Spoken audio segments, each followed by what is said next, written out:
All right, guys. Welcome everybody to the BDCRX. Excited to have this show today. I'm really excited to share with you guys our guest. I'm here, Amanda. We'll get to her in a second. But before, for any of you guys that are new at watching this show, the aim behind this show is to have experts from kind of three different categories in the store and of the BDC. So first off, Shawn, how are you doing today? I'm doing awesome. How are you, Matt?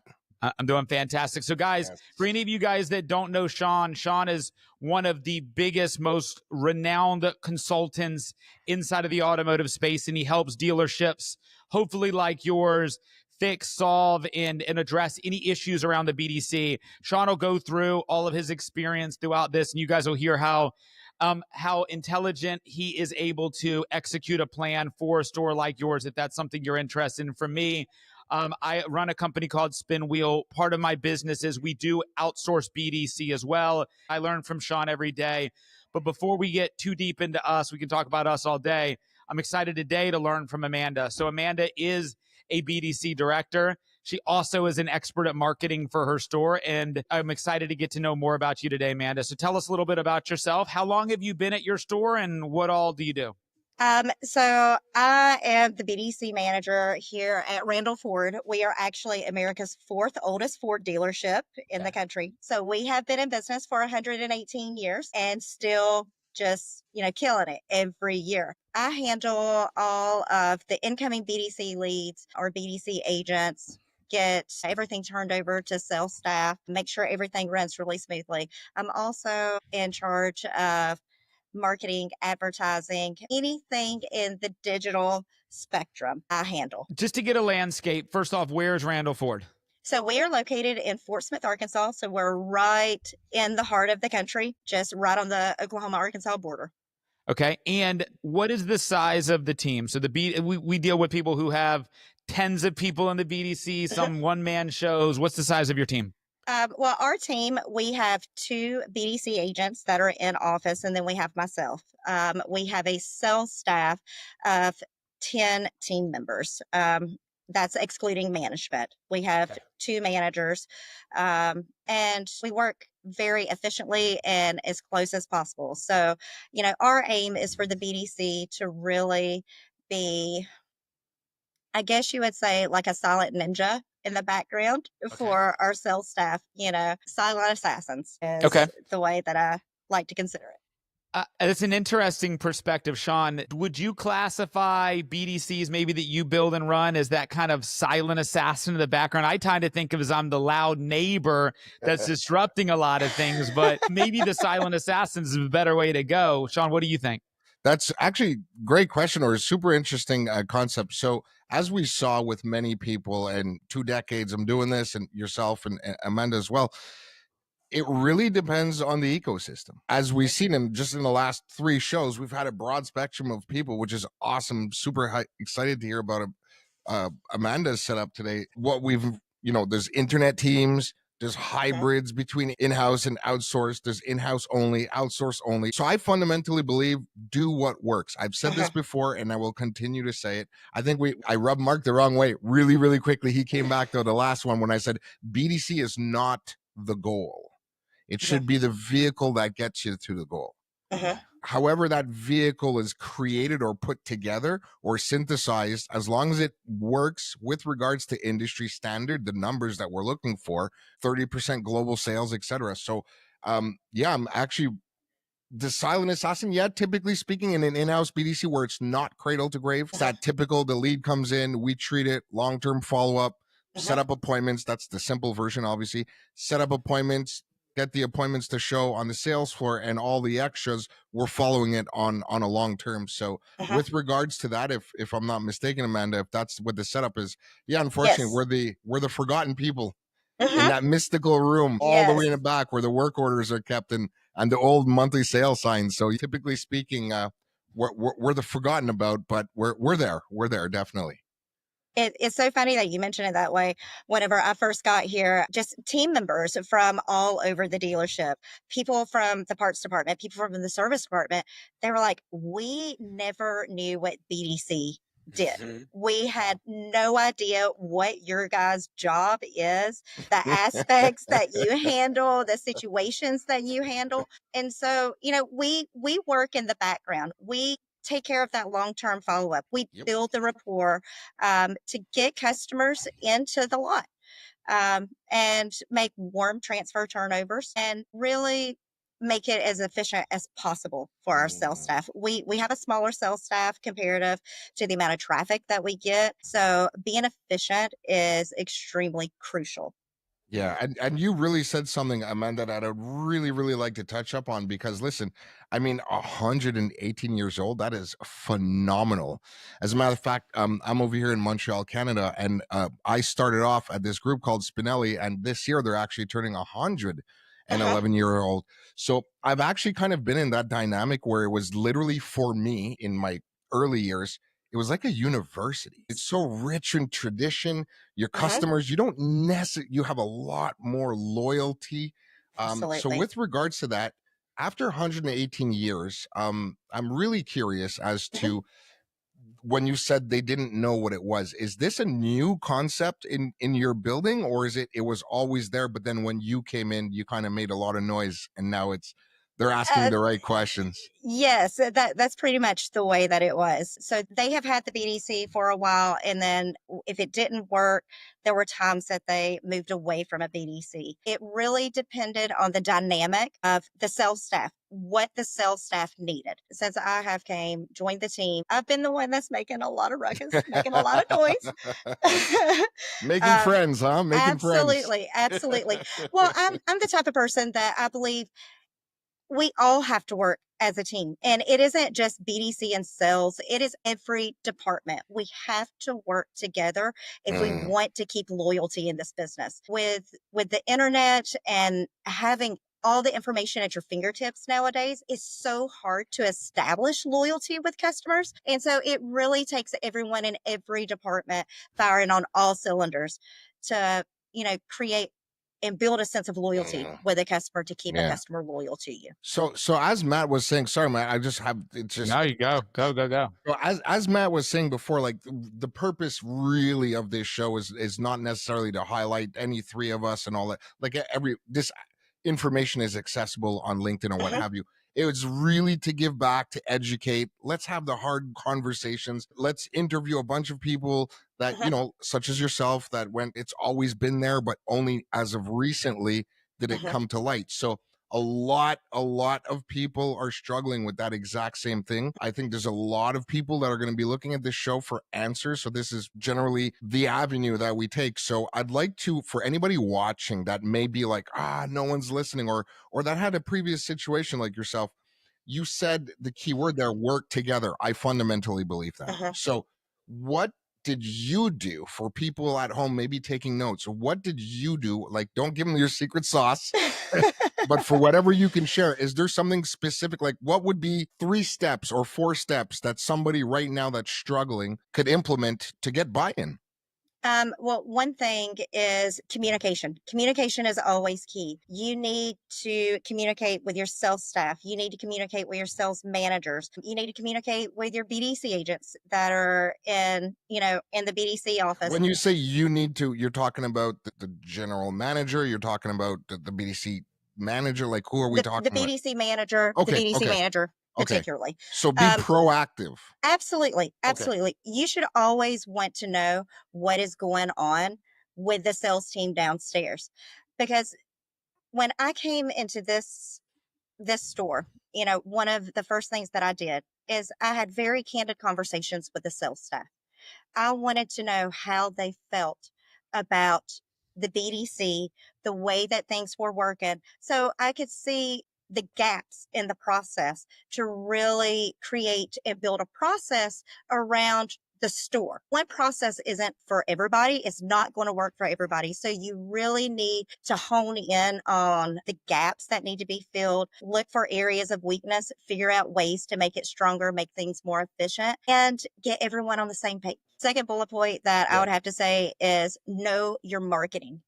understand where leads are coming in, what type of leads they are, understand what type of market you are trying to target. Is it subprime? Is it prime? If your advertising and your marketing is geared toward something that is unattainable, it's not going to work. So, like our market that we're in, it is more of a subprime market than it is a prime market. So, we make sure that we have advertising and lead sources that are geared toward that subprime market, as well as having lead sources that is geared toward that prime as well. So, we can capture both audiences. Let me ask you this: as you built out the BDC and got the overall buy-in, it sounds to me like there was periods where a BDC was more important than others, based off of what you said, the sales staff that you had. So when you guys originally created it, was there an initial obstacle you had to overcome, and then has that obstacle changed as you guys had built it, and now you guys are focusing on a different thing? Well, I wasn't here whenever the BDC was first introduced. I've only been here for about 8 months. And Okay. so it has been a process, to Sure. say the least, to find what really, really works for us. And after about 6 months, we hit our stride and saw the progression, saw the areas that were working for us, the areas that weren't working for us. And there's so many resources out there. We partner, we use um, studies like Clairvoy studies to really find out, the touch points that our marketing and our advertising is giving us. So we know what's working for us, what isn't. It helps us keep our marketing dollars dialed in and to know that we're spending money in the right places. So ROI is one of those things that is really, really big. And if you want to succeed, you have to keep your ROI as low as possible. You want your return to be very, very high comparative to what you're spending. So for those that don't understand what ROI is, a lot of BDC managers don't handle the Sure. advertising. And so some stores, it may be the GM that handles that. It's really, really finding what works for your store and what works for your market. I think it makes total sense. And why I asked that question is because one of the obstacles I always have as an outsourced BDC is that I'm always coming and bringing the team to the store. And a lot of times the stores will ask me, Matt, what's the best way to set this up? And I might tell them, but then every store is need to be set up slightly different. Like I'm having a conversation with a customer over the past couple of days who they already have a single BDC rep in the store. And she's like, hey, we don't want to get rid of this guy. But we know that there's more that can be done around this guy. How would you set this up? And so every store, to your point, has a different way to benefit from a service. And whether that's an in-house store, whether that's an in-house team, whether that's integrating in your salespeople, when you have strong salespeople, what role they play. I'd be interested to know more about kind of the overall cadence you do have with your store. Do you integrate your floor at all in the lead process? Or did they only get involved once an appointment is created? So we run kind of a hybrid model, between our BDC agents and our sales staff. So the majority of our BDC agents are new. We only have two. I have one on my team. She has been here for a month. This is her first job in the auto industry, so she is very, very green. I understand that she's not going to be able to answer questions that customers have, such as specs, things of that nature. And I always tell her, hey, look, if you don't know the answer to a question, don't feel bad to say, you know what, I don't know the answer to this, but let me get you to one of our professionals. They can answer these questions for you. And so it's all about that warm transfer, whether the appointment is set by the BDC or whether it is the BDC and the sales staff working together to get that appointment set. Sometimes it's just a turnover and the BDC agent keeps the follow-up on that prospective prospect. It's different for everyone. I had one agent that was very fluid in specs. She actually came from the parts department. She worked in our parts warehouse. So anything technical on a vehicle, she could answer the questions for that. But whenever it came, to questions like finance, she didn't really know about. And so, I always tell them, hey, if you don't have the information, don't be afraid to get it from someone who knows what they're talking about. It's better to say, I don't know, than to give inaccurate information. One of the other things I want to touch on, and I think this is one of the things that I want you to speak about your process, but then I really want to get Shawn's perspective on it too, because I think that, and I was reading over kind of the interview notes, I think you and I might have a different philosophy on BDC, which I think is the best part of having shows like this. Like, we could all get on here and agree about everything. There's no enjoyment out of that. But when I've got an idea around the BDC process, and I'm about as new as you are at that store, but I do have a sales philosophy that I've probably brought in from other places into the BDC. One of the things I know that you said in some of the interview notes that I have is that you believe that the BDC should really, really qualify and nurture the leads. And essentially what I take from that is you believe that lead should be handoff, ready to go with as many questions answered as possible. For me, when I train my team, I try to train them to sell nothing but the appointment. If any other details come up, then get a more senior level person who's more prepared to handle those things there. Now, once again, every store is different. Every market's different. Every customer is different. And every BDC rep is different. But as a standard, you believe in more qualifying, explaining more, talking more, and handing over a very finished product? Yes, for this store. Now, in the past, I have been at higher volume dealerships in larger markets, and we ran the team cradle to grave there. And so it was completely different. Our BDC agents there, it was set the appointment. It doesn't matter. Just get them in the door. Set the appointment. That's the salesperson's job, is to qualify them and to see if it works. Here, we're very limited on staff. And so it's built more around efficiency. What we're trying to do is create an atmosphere, that really has the customer in mind whenever it comes to their time, as well as our sales staff. Our sales staff, we need to be able to take them from a deal that takes 4 hours to build to where, guess what? They can be in and out within an hour and a half to 2 hours max. Because to keep up with the number of ups that we have, that's where we need to be. That's how long it needs to take to get our processes done to get them out the door. Makes sense. Shawn, have you seen, like, when you consult with the store, is it totally store by store? Is it totally personnel by personnel? I mean, how do you have like a go-to way to do it, or is literally every store different? Every single store is different. However, there is a definitive blueprint. At the end of the day, we're building relationships. Yes, I know the end result is selling the vehicle, but they will buy from people they like. Amanda has a Ford, and I'm sure there's a Ford probably a couple of miles down the road. So same product, same car, same service, same oil, same badge. At the end of the day, what it comes down to, service levels.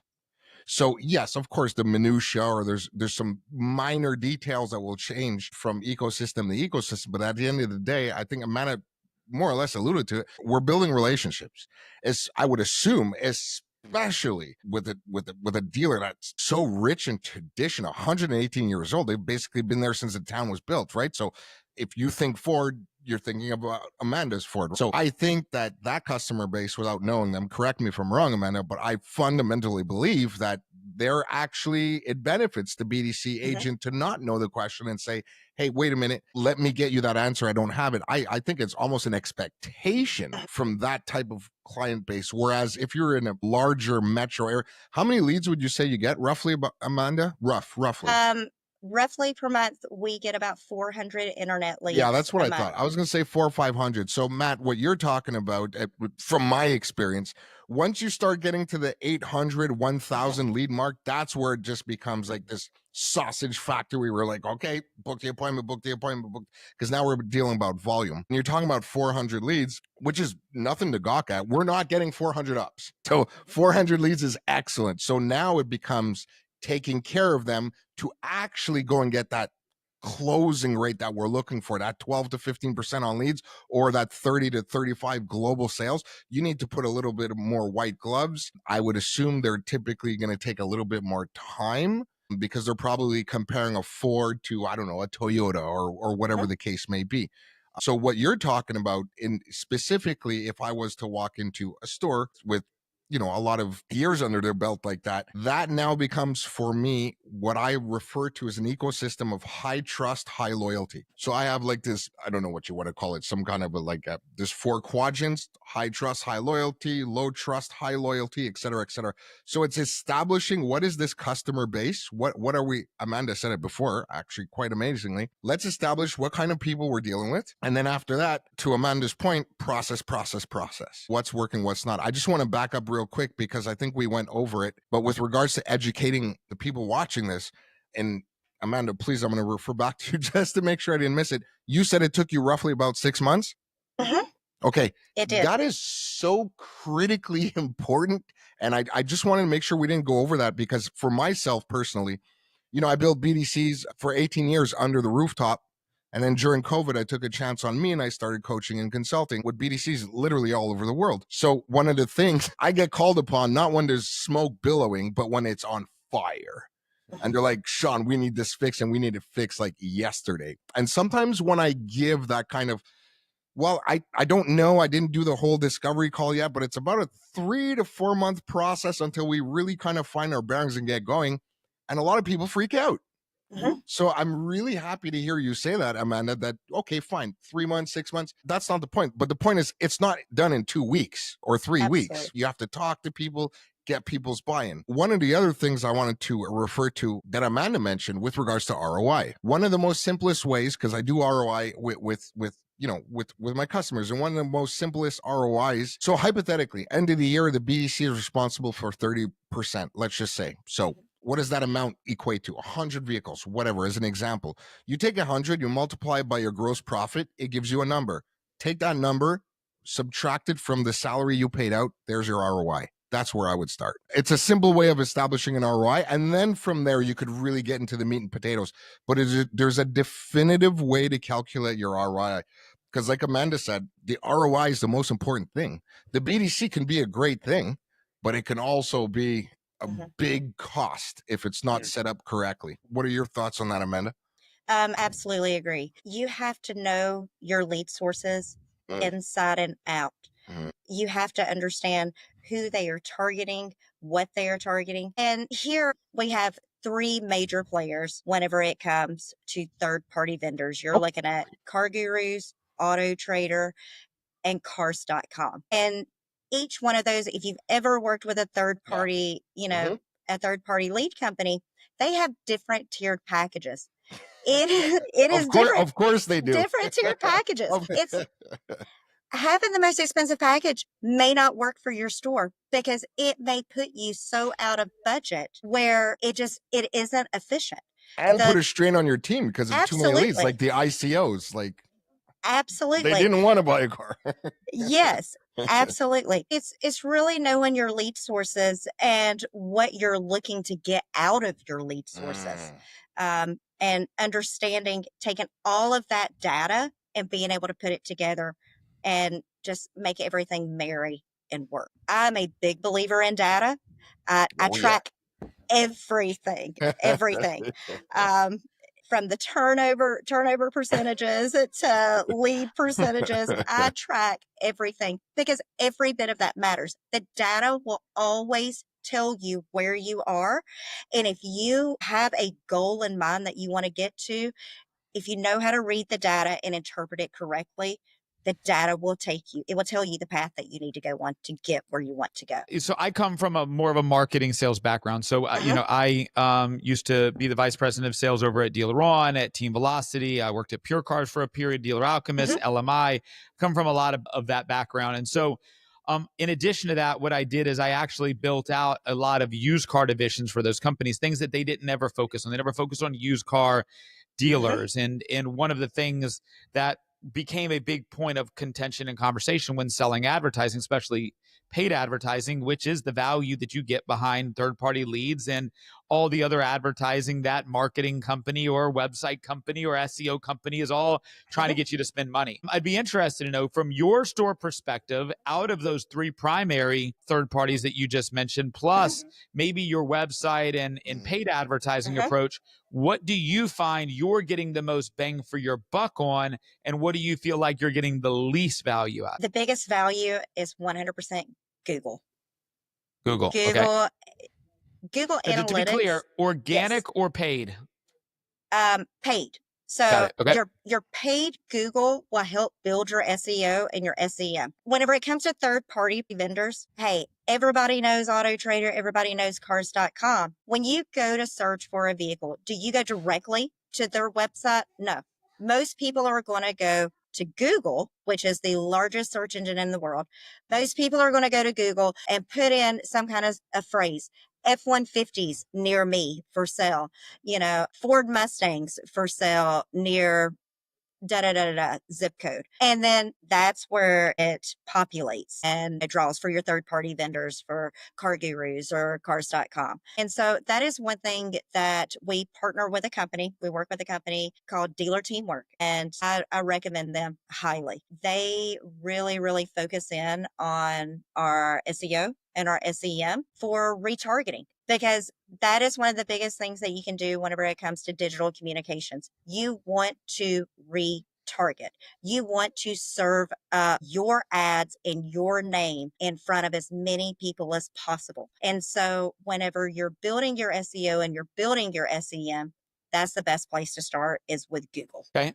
And I know that in some of the also like kind of pre-interview notes, one of the things you talked about was some of your team might have a good or a bad problem of looking at those lead sources and maybe prejudging them. And so I come from a world in the beginning of my sales where I would look at a customer. I used to sell direct TV inside of like retail stores, and a customer walked by and we would look at them and judge them if they would be somebody whose credit would require them to have to pay a fee or not. So we would always fee payer, and we wouldn't pitch them the same because of the way we viewed them just from the look. And you had mentioned that maybe your team might look at lead sources or a lack of a phone number and maybe an email only type of lead, and they might devalue that less, and they might then work it differently or even not work it at all. Something like that? Yes.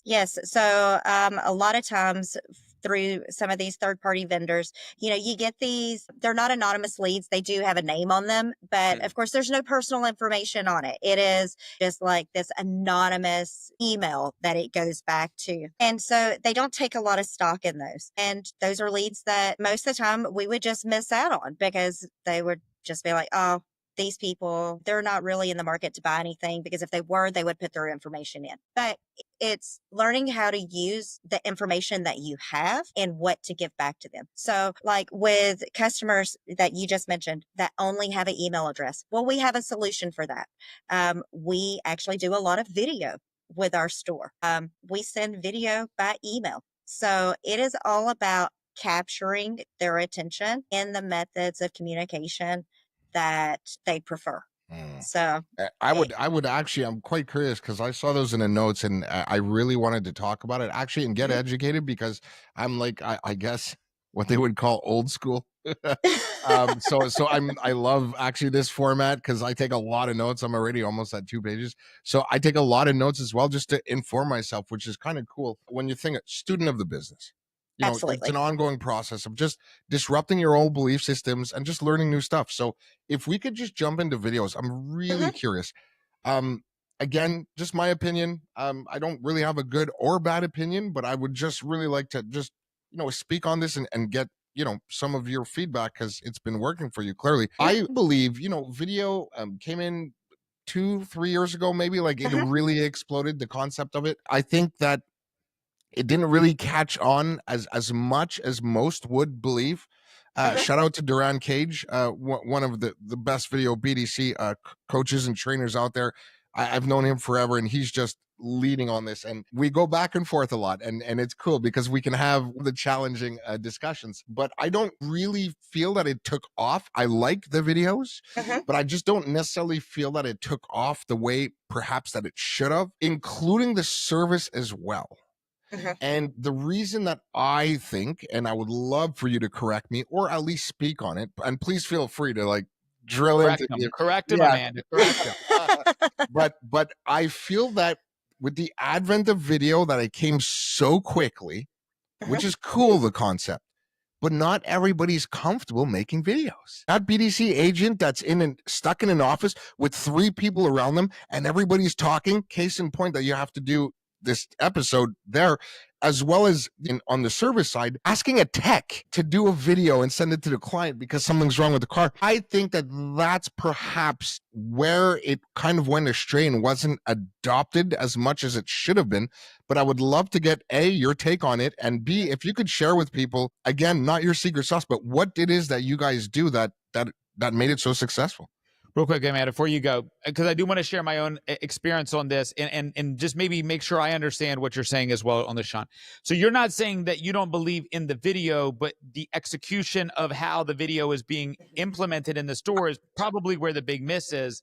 And if you have somebody who's trained and good on camera, then maybe a video could be great. But when you have that awkward person who isn't camera friendly, it could maybe even be hurting them than helping them. And so it's the person who's doing it maybe more than the concept. So maybe, Amanda, maybe your opinion on that now that I clarified exactly that part. Well, you're completely right. Video is not for everyone. If you're not comfortable with it, it is going to convey very, very clearly to the prospect that you're speaking to. For an example, I have a gentleman that is a BDC agent in my office, and he is one of the nicest, quiet, most timid guy ever. And I was whenever, I decided to introduce video, I was like, well, how is this going to work? But with the videos, he gets the most views out of all the videos that we do. And he came up with his own thing. He found what works for him. It did take him just a little bit to get over, that comfortability level, but he really found what works, and he gets more views than anyone else in our office. So, but to your point, it is how you implement the video and where you use the video that is going to make it beneficial. If you're just sending someone like 30 random videos in 30 days, they're just going to move right past every one of those emails or texts. They'll never open it up. But if you use it at a timed manner, part of our process is on day one, the first thing that our BDC agent does when a lead comes in, they make a phone call. If they aren't able to connect with that customer, they leave them a voicemail stating, hey, the vehicle is available. This is the price on it. They leave their contact information. And then they let them know, I'm sending you over an email with more information on the video. So make sure that you head over to your email to check it out. And in that first email, there will be a personalized video to the customer. And we use whiteboards in our office. So they all have like their small little whiteboard where they can write a personal message like, hi, Amber, hi, Matt. And in the email, it actually gives them a little screenshot. Whenever they open the headline of it, they see this personalized screenshot of a real person with a whiteboard, personalized message that says hi, and we get more engagement out of it. We actually have a lot of leads that will never engage with our BDC agents except for watching their videos. And then they just walk in the door and buy a car. So, Shawn, we've got a similar process with one of the clients I work with, and it's an integrated store and BDC process. Obviously, my BDC is always virtual. So we always represent ourselves as the customer experience assistant, and then they reach out as the local customer experience expert, so that in our cadence, a lead comes in within 2 minutes, we're sending a text message. This text message says, hey, we're going to be calling you in a second. You just submitted a lead on the F-150. I have a question for you. I'll be calling you. Look at this number. We call within 30 seconds after that text. We send an email introducing ourselves as the customer experience assistant, and attempt to try to make sure that we can answer all questions to have them come into the store, in a sense. And then the store, within the first 2 hours, does a video car walk around. And that is the salesperson at the store that in theory would be setting the appointment for. And they're representing themselves as the customer experience expert at the store. And so that it doesn't overwhelm the customer with we get a message from Johnny and then a message from Jimmy. They are connected in that sense. And so when those emails are being done through quick pages, they're being able to be monitored that they were watched and that they were acknowledged and responded to, and everything goes into the CRM. And so we see that they were opened or responded to. Now we can adjust our contacted pitch accordingly based off of the interaction of the video. I've not necessarily fully seen that help a drastic amount. to Shawn's point, but it is a thing that the group I'm working with fully believes in, and it's a undeniable part of their process. And maybe the store might see a bigger benefit of it than we do inside of the BDC. And you know what? You bring up a really good point, Matt, because at the end of the day, listen, I basically live on a plane from Texas to Chicago, New York, New Jersey. We're going to be meeting each other in a couple of weeks in Jersey, if it's not Trinidad and Tobago or even Poland, right? So the interesting thing that I've come to the conclusion is that, especially in my space, I'm not a trainer. Like I can train, but I started off washing cars in '02 and then became a porter and then did service appointments. And then I was a service advisor. And then I was a service manager. Then I sold used cars and then I went back. So this has been like 18 years in the making. Then I became, having my BDC practice. So the thing is, I am a coach. And to your point, Matt, if that is what they fundamentally believe, well, then I work around that. Great. Now let's find metrics. Amanda said it beautifully. I was actually speaking to Glenn Pash this morning, and it's so funny because when I was on his show, we mentioned the gap, and rarely, Amanda, kudos, rarely do I ever hear that word, and I keep saying it all the time. There's a current state, there's a desired state, and then there's a gap. We live in the gap, and if video is a part of it, fine. But I don't want to say concern, because I'm not against it, but my thing is, if we're going to do something and measure it, to have clean data, because obviously me too, I'm a data freak, but it's clean data. So if we're going to do something, it's got to be consistently done, and everybody's got to relatively do it in the same way so that we can measure its success as best as we can. So I have a question for you, Amanda, and for you, Matt, and legitimate question. On every single lead, there's a video on every single one? I would say 96% of them. That's amazing. Yes. That's amazing to me. Yes. It is mainly, the video process mainly comes in for the BDC. And whenever we make those warm transfers to sales, that is how we introduce them to their salesperson, Really cool. with video. So whenever they get to the lot, they know exactly who it is that they're looking for.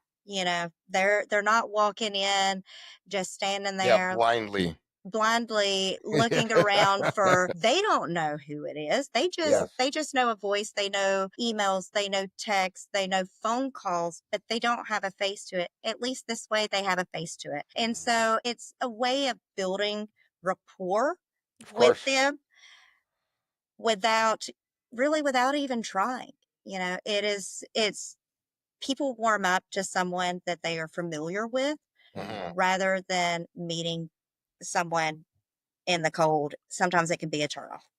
Yeah, I think even the community side of your business, the family owned, 118 years, that is a big part to why that works for your community. And one of the clients I work with, they talk about how they actually track their customers who have bought the most cars from them over the years. This customer is a 7-time buyer. And that idea of speaking to the customer and that we're not trying to sell you this car, we're trying to earn your business for the rest of your life, in a sense, like for your family's rest of your life. Yeah, and exactly. I could imagine, and Amanda, it would be an interesting exercise if there was some way, and I know DMS has probably moved into electronic from paper, I don't know how many years ago, but I wish there was some way that we could go look at the database to find out whose great-grandfather's grandfather you sold a car to back in 118 years ago that are buying their first car from you guys now. Like, I'm sure there is histories of 5 generations of families buying from you guys. There has been. Yeah, now, we would actually have to go dig for the files, the paper files, to find out exactly who that is. But just go on the BDC. I'm sure the box is there. I actually set an appointment for a lady a couple of days ago, and she told me, she said, I've bought my last 3 vehicles at Randall Ford. She said, I always have my vehicle serviced at Randall Ford. You do a great job. She said, my dad he was a Ford guy. He purchased all of his vehicles from you. My grandfather was a Ford guy. He purchased all of his vehicles from you. And so we are seeing it as a generational effort. We've been here for so long that we want we want to instill that into our clientele. Hey, we are always going to be here for you. We've been here for 118 years. We're not going anywhere. So we have your back. Whenever you have a problem that arises, we have you covered. We have you taken care of. And to your point with what you were saying, it takes everyone, every department firing on all cylinders to be able to get those generational customers like that. Because it isn't just about sales, it's about service as well. It's more about service than sales. Absolutely. Honestly. Absolutely. I mean, if you think about it, on average, you get your vehicle, you get your oil changed every 3 months. So service should have 4 touch points with a customer within a year. How many years is it before a customer goes into a buying cycle? Yeah, for sure. I mean, that's should be 12 to 15 touches prior to that next buying cycle. Because what the average customer is maybe 3 to 4 years between buying new cars if they're just trading up. Absolutely. Absolutely. It's setting the stage for not can we only take care of you on the sales side, but we can also take care of you on the service side. If we service our customers well, then they are more likely to purchase a vehicle with us. And so that's one of those things that we look for. We recently launched a program that is actually geared toward that. It is called the Lifetime Powertrain Promise. And so with every vehicle that you purchase, new or used, as long as at the time of purchase it has less than 100,000 miles and is less or is 9 model years old or newer, we'll guarantee will protect anything that oil touches. So your engine, your transmission, and your drive axle. The only requirement is that you have to get your oil changed here every 5,000 miles. Yep. Yeah. Definitely. A transmission flush, if the manufacturer requires it. And so it's keeping the loyalty side with the service to help bring that to sales. Our BDC agents, they reach out to service customers. Service customers are on their call list every day. One of the prime places that you can look in a BDC is to your service appointments.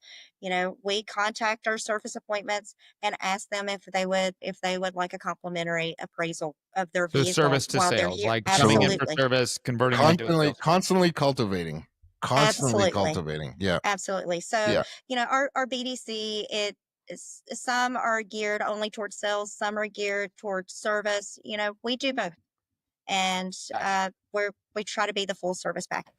So, Amanda, let me ask you this: we got Shawn on the line. He's probably better to help you with this than me, but I'll do my best. Put me on the spot here, Matt. Yeah, you talked a lot about some of the things that you feel like you guys do well over there. Yes. Now, if there's some things that you guys maybe are struggling with, or maybe you need some help with, or maybe you could do better at in the store, in the BDC, what you're saying, objection handling, the cadence that you're running, the urgency that you're setting, all the different things, what pops out at you at maybe some things that you wish you guys could be better or are working on being better at? One of the things, and I have thought about this a lot since I spoke to your producer, and one of the things that has really stood out to me, just looking at everything on a day-to-day scale, is getting our sales staff to put notes in the CRM. So not the BDC, but getting the floor to put notes. Absolutely. Our BDC, they live in the CRM. I tell them, hey, this is your home. If you don't use this tool, you're homeless. Just saying. This should be your home. This houses all your information. So everything should be in here. If it makes you feel better on that, salespeople in every industry and every business, it's not going to happen. Are always going to be that, and especially when they're good at sales. Like I agree with you on the BDC side. I've built and ran SDR teams for vendor side, and they're always live and breathe there. But when you got that outside sales guy, especially a talented guy, man, the best thing you can get is maybe that card that he took out of his back pocket that maybe had a few notes, and maybe he'll send a picture of it for you. But other than that, good luck. So, Shawn, do you have any advice on how to get buy-in from that? I always think of it's either the carrot or the stick. You either have to demand it and enforce it, or you have to incentivize it. There's an upside and a downside. The upside, to be optimistic, Amanda, I mean, from the consulting and coaching, I've been in dealerships across North America for the last 4.5 years. Let's call it 40, 50 plus. And number one, you're not alone. Even when I was a BDC agent, it always happened, which is why I was actually weaponized later on down the road. If it's an expectation, and if we know that, instead of going against the grain, what can we do at a BDC level, whether an agent or a manager or whatever the setup is, but from a BDC standpoint, what can we do knowing this? Well, there's a couple of things that I would recommend, but typically speaking, the ecosystem that I have seen that's conducive to that is usually around 40% plus turnover. Why? Because unfortunately, in our industry, which we love, we're governed from a month to month to month to month basis. It's not like a Fortune 500 company where we're quarterly. Like, we messed up this quarter, we'll catch up the next quarter. Unfortunately, we don't have that luxury because of a broad spectrum of elements. The manufacturer, inventory selection is absolutely in there. If you're at the bottom of your region, you're not getting first dibs. So I can understand somewhat. On the flip side to that, one of the areas that I would do, and I've suggested many times, especially with my dealer groups in Texas, is have the salespeople work in the BDC 1 hour a day. It's what I call sensitizing them to that ecosystem. Until they're actually there doing the thing, they will never understand. And I don't mean to say that they're doing it on purpose, but to truly understand the significant impact of notes, have them work in the BDC 1 hour a day minimum. I would even make it a part of the hiring process. For the first 2 months of any salesperson, they have to spend at least half a day doing leads. Get accustomed to what's happening. I mean, if you think about it, we're getting 3, 4, 5 times more leads than walk-ins. So I would sensitize them and have them work in a BDC in some capacity. The second thing that I would do is, after we call it the unsold, I mean, there's a broad spectrum of names. So Amanda comes to visit. She looks at a car. She's visiting with Matt. Something happens. Shawn booked the appointment. She leaves. Does your BDC do the follow-up, or does Matt do the follow-up? Our BDC does the follow-up. The salesperson has their own set of follow-up that they are supposed to do. Sure. But so what I would do, what I would do, it would be the general manager at that point that needs to obviously kind of govern the situation.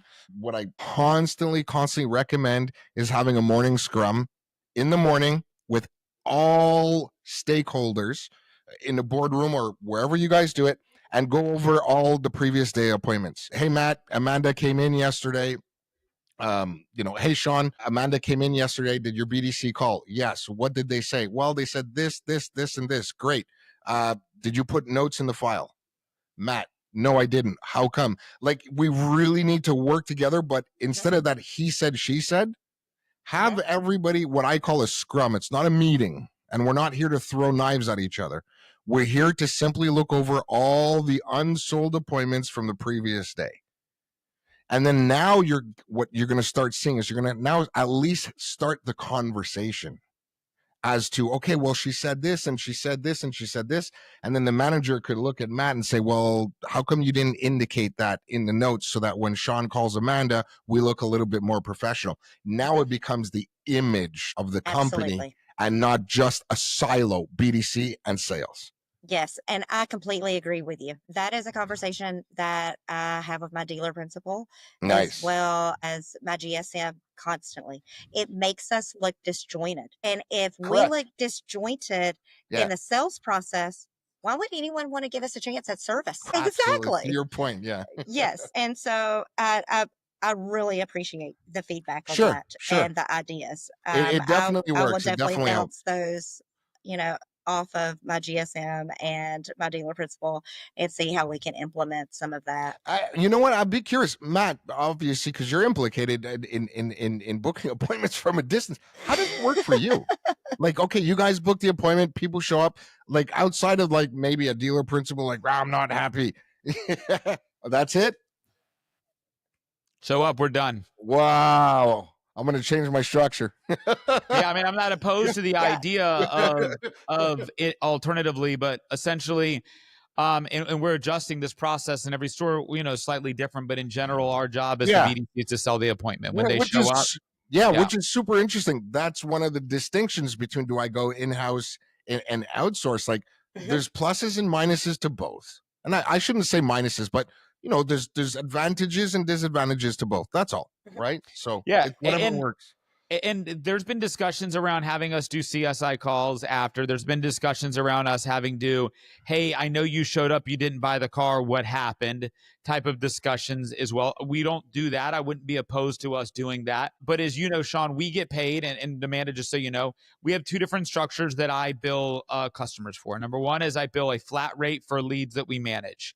And for us, we commit to a certain level of cadence, regardless of the result and the outcome of that. And we generally run a 15-call cadence in the first 6 days with 6 emails and 6 text messages. That's what they're paying for in making sure that the leads are being worked effectively. Now, obviously, we've got all the metrics that we could all dig into, the right metrics to track, and we go that. And I'm like you guys, very much a data-driven person. And then the alternative is we get paid for every show. Obviously, the cost per show is significantly more than if we're just working the lead, but we only get paid to deliver and get them to show up. And in that point, for us, the attribute that I've created, which is a new attribute, and Shawn, I don't even know if we've ever talked about this, which is a 22% lead to show rate. And that comes out to the same numbers that we can factor out through the way where, Shawn, we talked about a 70% connection rate. We've talked about a 50+% set or connection to set rate. We've talked about a 60% set to show rate. All of those numbers come out to the same thing, which is a 22%. When a lead comes in, 22% of the time they land there.